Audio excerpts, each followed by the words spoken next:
சிம்ம ராசி நண்பர்களே, இந்த 2025 ஜூன் மாதம் கேது பகவான் உங்கள் ராசியின் மீது சஞ்சரிப்பார். எனவே முடிவுகளை எடுப்பதில் நீங்கள் சில குழப்பங்களை உணரலாம். 7ஆம் தேதி முதல் செவ்வாய் கிரகத்தின் சஞ்சலம் காரணமாக நீங்கள் தன்னம்பிக்கையுடனும் சக்திவாய்ந்தவராகவும் உணருவீர்கள். ஆனால் ஆணவம் மற்றும் அப்பட்டமான வார்த்தைகளை தவிர்க்கவும், இல்லையெனில் நீங்கள் சண்டைகளை சந்திக்க நேரிடும். உங்கள் தந்தையின் உடல்நிலையையும் உயர் அதிகாரிகளுடனான உங்கள் உறவையும் கவனித்துக் கொள்ளுங்கள். நீங்கள் விரும்பினால் அரசாங்கத்திடமிருந்து ஆதரவை பெறலாம். நிலுவையில் உள்ள சில வழக்குகளும் தெளிவாக இருப்பதை காணலாம். ஜூன் 14 முதல் சூரியன் குருவுடன் சஞ்சரிப்பதால் உங்கள் பல விருப்பங்கள் நிறைவேறும்.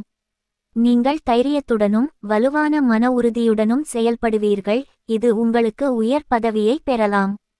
வடிவமைப்பு தொடர்பான வேலைகளிலிருந்தும் நல்ல வருமானத்தை பெறலாம். எதிரிகளை எதிர்த்து போராடுவதிலும் நீதிமன்ற வழக்குகளிலும் நீங்கள் வெற்றி பெறலாம். உங்கள் ஆன்லைன் நெட்வொர்க்கிங்கை மேம்படுத்தலாம். நீங்கள் நண்பர்கள் மற்றும் சிறப்பு வாய்ந்த ஒருவருடன் நேரத்தை செலவிடலாம், ஆனால் தனிப்பட்ட விஷயங்களை பற்றி விவாதிப்பதை தவிர்க்கவும். இந்த மாதம் உங்கள் திறமைகளை வெளிப்படுத்த அல்லது ஆடை, அழகு மற்றும் வடிவமைப்பு போன்ற படைப்பு விற்பனை நிலையங்கள் தொடர்பான புதிய வேலைகளை தொடங்க ஜூன் 15 வரை நல்லது. உங்கள் தொழிலில் புதிய வாய்ப்புகள் கிடைக்கும். உங்கள் சொந்த முயற்சியால் உங்கள் தொழிலை முன்னேற்றுவிக்கும் வாய்ப்பு உள்ளது.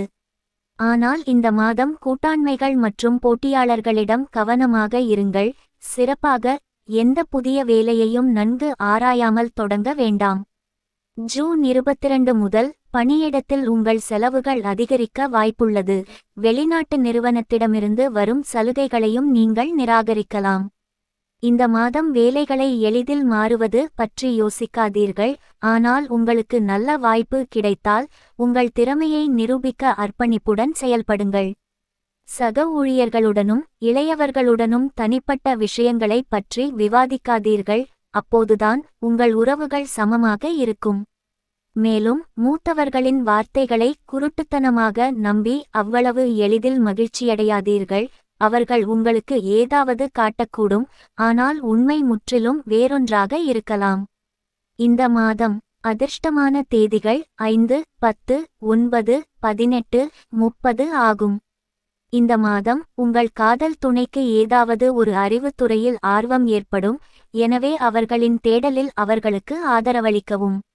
நீங்கள் ஒருவரை காதலித்தால் காதலை தெரிவிப்பதில் தாமதிக்காதீர்கள். 15ஆம் தேதி முதல் உங்கள் ஈகோ மற்றும் பெருமையை ஒதுக்கி வைக்கவும். அதுதான் உங்கள் காதலை காப்பாற்ற ஒரே வழி. உங்கள் உறவில் தேவையற்ற சச்சரவுகள் அல்லது 3ஆம் தரப்பினரின் தலையீட்டை தவிர்க்கவும். இல்லையெனில் நீங்களும் உங்கள் காதலியும் ஒருவரையொருவர் விட்டு பிரிந்து போகலாம் அல்லது உணரலாம். எனவே உறவில் அதிக அரவணைப்புக்காக உங்கள் காதல் துணையுடன் நேரத்தை செலவிட்டு அவளுடைய உணர்வுகளை புரிந்து கொள்ள முயற்சி செய்யுங்கள். சில நாட்களில் உங்கள் துணையுடனான உங்கள் உறவு நன்றாக இல்லாமல் இருக்கலாம். மேலும் விருந்துகளை கொண்டாடுவதில் கூட தடைகள் இருக்கலாம், குறிப்பாக மறக்க முடியாத தேதிகளில். எனவே இந்த மாதம் உங்கள் துணையின் உணர்வுகளை புரிந்து கொள்கிறீர்கள் என்பதை காட்டும் வகையில் ஆச்சரியங்களை திட்டமிடுங்கள். இந்த நேரத்தில் உங்கள் மாமியார் மற்றும் மாமியாருடன் உங்களுக்கு நல்ல உறவு இருக்கும். இந்த மாதம் நிதி ஆதாயங்களுக்காக புதிய இணைப்புகளை பெறுவீர்கள். 22ஆம் தேதி முதல் நீங்கள் வெளிநாட்டு பயணங்களுக்கு செல்லலாம். எனவே அங்குள்ள செலவுகளை முன்கூட்டியே ஏற்பாடு செய்யுங்கள். நீங்கள் கல்வி மற்றும் திறன்களுக்காக செலவிடலாம், ஆனால் ஆராய்ச்சிக்கு பிறகுதான் படிப்பை தேர்ந்தெடுக்கவும். கடன் வாங்குவதில் எச்சரிக்கையாக இருக்க வேண்டும், ஏனெனில் கடன் மன அழுத்தத்தை ஏற்படுத்தும். ரியல் எஸ்டேட், சொத்து அல்லது வீட்டில் முதலீடு செய்வதற்கு கடன் பெறுவதிலும் உங்களுக்கு சிக்கல்கள் இருக்கலாம். இந்த மாதம் வீடு, சொத்து அல்லது குடியிருப்பு நிலம் வாங்குவதை தவிர்க்கவும். இல்லையெனில் சிக்கல்கள் ஏற்படலாம். இருப்பினும் பந்தயம் கட்டுதல் அல்லது லாட்டரி, பங்குச் சந்தை மற்றும் பிற முதலீட்டு வழிகளுக்கு இது ஒரு நல்ல நேரம். இந்த மாதம் மரபுரிமையாக சொத்து பெறுவதற்கும் தாத்தா பாட்டிகளிடமிருந்து பெரிய தொகையை பெறுவதற்கும் நல்லது.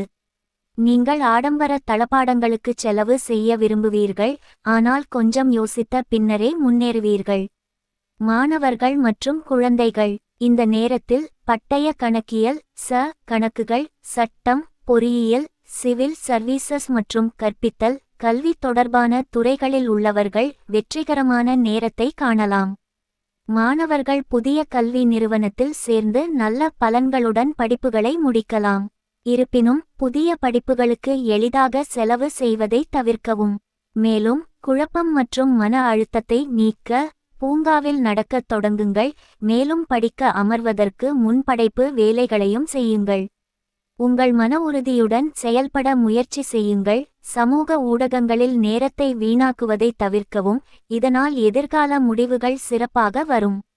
மேலும் நண்பர்கள் மற்றும் எதிர்பாலினத்தவர்களுக்காக நேரத்தை வீணாக்குவதை தவிர்க்கவும். உங்கள் படிப்புக்கும் நல்ல கல்லூரியில் சேருவதற்கும் கடன் பெறலாம். சிம்ம ராசி குழந்தைகள் சோம்பேறியாகவும் அமைதியற்றவர்களாகவும் உணர்ந்தால் அவர்களை மீண்டும் உயிர்ப்பிக்க ஒரு பயணத்தை திட்டமிடுங்கள். மாணவர்கள் மத தலங்களில் ஆர்வம் காட்டலாம், மேலும் அவர்களின் தந்தையின் உதவியுடன் அவற்றை பார்வையிடலாம். பெற்றோரின் உதவியுடன் மற்றும் யோகா பயிற்சி மூலம் உங்கள் பதட்டத்தை கட்டுப்படுத்துங்கள்.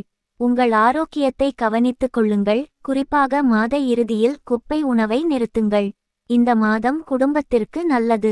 நீங்கள் உடன்பிறந்தவர்கள் மற்றும் நண்பர்களுடன் நேரத்தை செலவிடுவீர்கள், மேலும் உங்கள் உடன்பிறந்தவர்களின் தேவைகளுக்காக நீங்கள் செலவிடுவீர்கள். ஒன்றுகூடல்கள் மற்றும் விருந்துகளை வீட்டிலேயே ஏற்பாடு செய்யலாம், ஆனால் உங்களிடம் உள்ள எந்த கோபத்தையும் கட்டுப்படுத்தலாம். இருப்பினும் உங்கள் தந்தையின் உடல்நிலை பலவீனமாக தெரிந்தால் அதை பற்றி அலட்சியமாக இருக்காதீர்கள். அதேபோல் உங்கள் தாயுடனான உங்கள் உறவில் ஏதேனும் சிக்கல் இருப்பதாக தோன்றினால் எச்சரிக்கையுடன் தொடரவும். குடும்பத்துடன் அமைதி காக்க நீங்கள் வீட்டில் மத நிகழ்ச்சிகளை ஏற்பாடு செய்யலாம். உங்கள் நண்பர்கள் உங்களை ஏமாற்றக்கூடும், எனவே உங்கள் பாக்கெட்டை பற்றி எச்சரிக்கையாக இருங்கள். வீட்டிற்கு தளபாடங்கள் மற்றும் மின்னணு சாதனங்களை வாங்கினால் தயாரிப்பு நன்றாக இருக்கிறதா என்பதையும் உங்களுக்கு நல்ல விலை கிடைக்கும் என்பதையும் உறுதிப்படுத்திக் கொள்ளுங்கள். இந்த மாதம் நீங்கள் உங்கள் உடல்நலத்தில் கவனம் செலுத்த வேண்டும், எனவே சரியான நேரத்தில் சிகிச்சைகளை மேற்கொள்ளுங்கள். வெளியில் இருந்து வரும் காரமான உணவுகளை தவிர்க்கவும். காலையில் சரியான நேரத்தில் எழுந்திருக்க கற்றுக்கொள்ளுங்கள். ஞாயிற்றுக்கிழமை அன்று ஸ்ரீ நாராயண மூர்த்தியை வணங்கி வந்தால் அனைத்தும் நல்லதாக நடக்கும்.